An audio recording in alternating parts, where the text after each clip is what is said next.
I've been getting a lot of questions online on how to put a 16-1 iCade into a Arcade1up cabinet. Obviously this is Galaga, and I can show you how to put one in Galaga, but this is probably the same for Pac-Man or any vertical game cabinet that Arcade1up makes. So let me go over quickly what I did. So basically, I only added a joystick, which is a 4-way, 8-way. I added micro switch buttons, which are more responsive. I added a 1-player and 2-player button at the bottom here to replace the 1-player and 2-player buttons here, because some games like Gunsmoke require having 3 buttons. So this is Fire 2, Fire 3, if you want to call it, or Arcade Button 2, Arcade Button 3.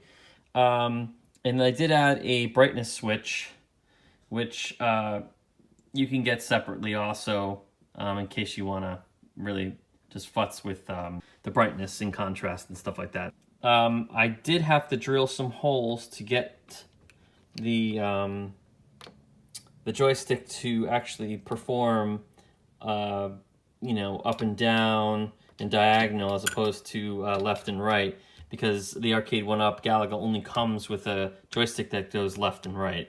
So that's kind of a modification you're going to have to make. The company that I ordered the parts from is, you can probably get these guys on Amazon or Facebook, is from Holland Computers, Retro Arcade Parts Catalog. They actually have a 60-in-1 kit that you can get, which comes with a power supply and all these buttons and the JAMA harness to hook up to the 60-in-1. Now, it doesn't come with the 60-in-1 iCade. You have to order that separately. You probably can get it through them. I forgot who I got it from. But you can just type in Google or eBay or Amazon, you know, 60-in-1 iCade, and you know, that will come up and you can compare prices. And I think I spent like $40 for the card. I think the kit was the most expensive thing. I think it was like close to 70 bucks. But it's worth it. You don't have to buy each individual part separately. It comes with everything that you need for the iCade. So you're not really, you know, trying to just order different parts and, you know, hope to God that you have everything. Just get the kit that Holland Computers sells for the 60-in-1, and then you don't have to worry about it. And it also comes with extra buttons too, so that if you want to change the colors, I think there's blue buttons it comes with. And the joystick's really nice. But other than that, everything's pretty much the same. The monitor's the same. The deck is the same. Everything's the same except for the buttons, really. And let's go to the back of the cab. So here's the actual inside of the cabinet. So here's the 60-in-1. You can mount that in the side of your cabinet. It does come with brackets to do that. And then you're going to need a VGA cable. Also, you're going to need a power supply. Now, this is where you're going to have to do some basic wiring. What I had to do was I had to lop off a power cable and then attach it to here. Right now, I have a power strip in here so that I could plug the speakers. I could plug the video card that you have to buy. You have to buy an external video card. And everything plugs into this power strip, which I Velcroed in the side of the wall here. If I unplug this cable here is what eventually goes into here. So you can get a standard power cable, splice it, and then you can rig it up through here.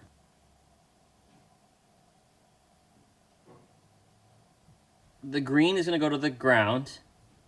The white is going to go to the AC and neutral. And then the black is going to go to the ACL.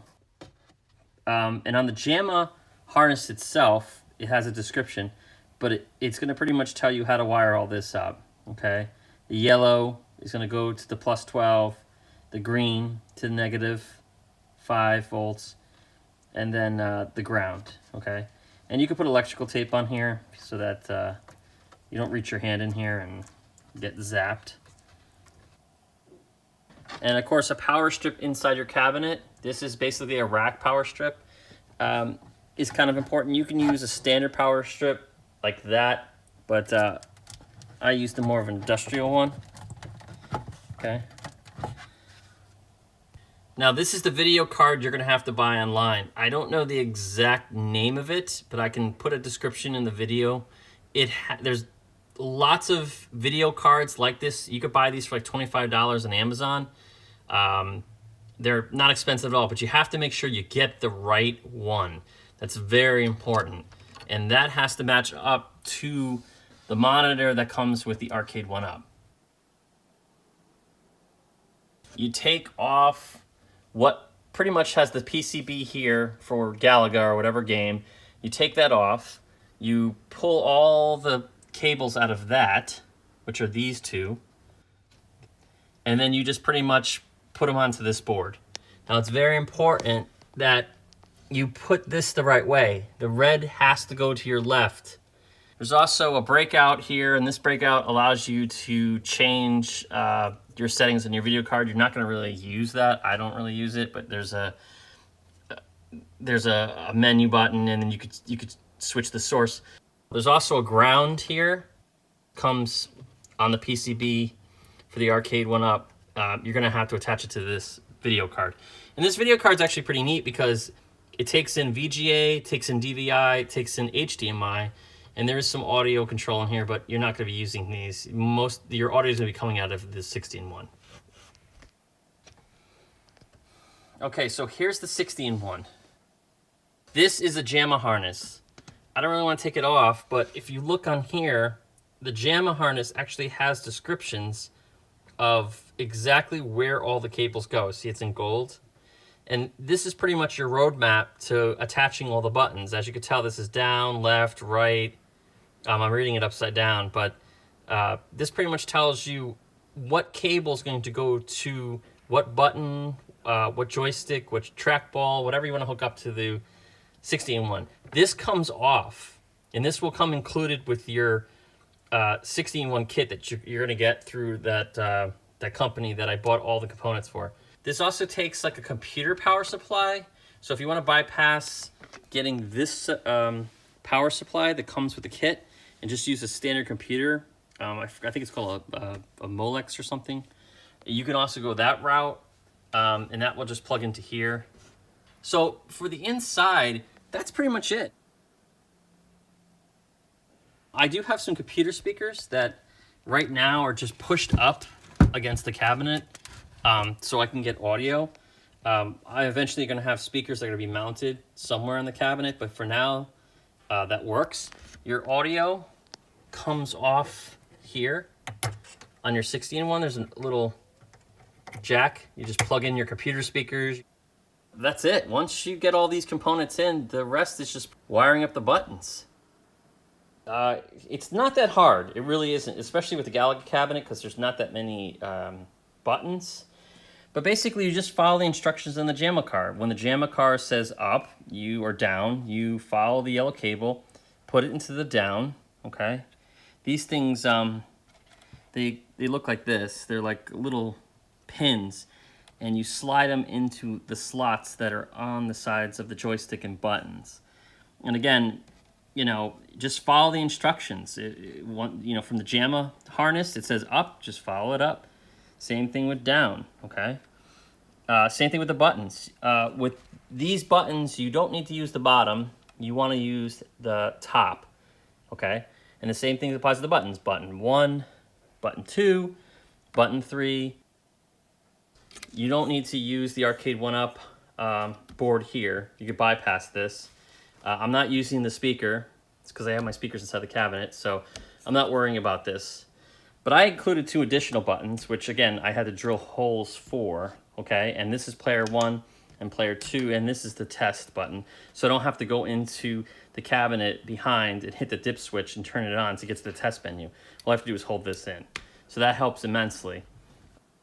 And I almost forgot this step, is that you have to make sure that you hook up all your buttons and joysticks to a ground. There's a black cable that runs through the harness that has these clips on it, and they all kind of run into like a daisy chain. And you have to hook these up to the top of the micro switches, and these will ground the button, and that will connect everything and ground everything and make everything happy. So forgot about that, and that's kind of an important part. So now it also helps if you have these spade bits. This is a 1 1/8. This is what you're going to use for the buttons.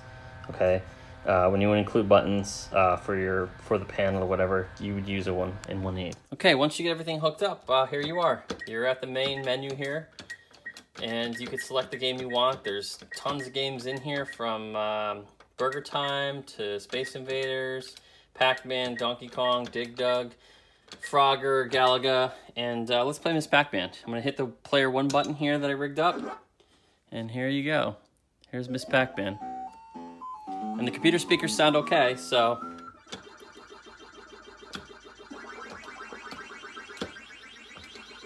Now, as you can tell, everything looks good, sounds good, and there you go. Now, the downsides of this card are some of the game's audio is not good at all. It's unsatisfactory, and Gunsmoke is a perfect example of that. It's loud, it's shreddy, it just doesn't sound right, but it plays okay.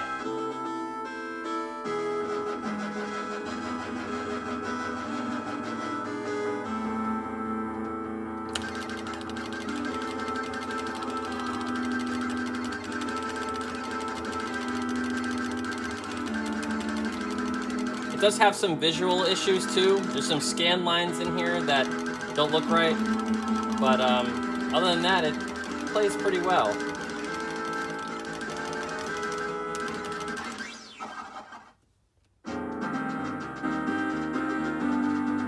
Another problem with the 60-in-1 is when a game ends, it goes back to the menu. It doesn't stay in the game that you're in.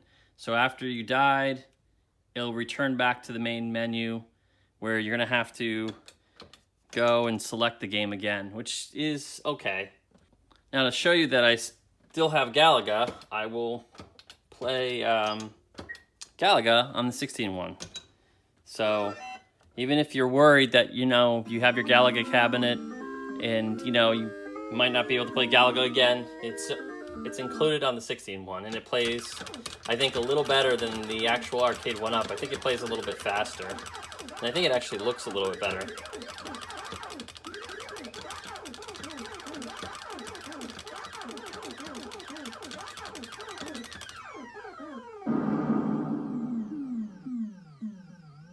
Now, one of the biggest problems with the iCade 60-in-1 is that people complain that it doesn't save high score initials.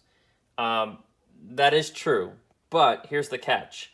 If you were to leave your card running all the time, your initials to your high score will be saved, as well as your high score, as well as initials and high scores below that. So if you came in second place and you put your initials in, that will save, and so will the initials. Now, when you power off the cabinet and power it back on, the only thing that gets saved is the high score, but not the initials. And any score below that high score and initials will just go back to default.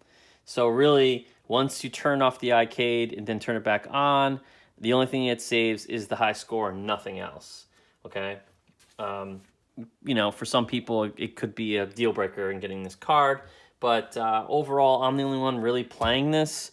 So I really don't have anybody to compete with.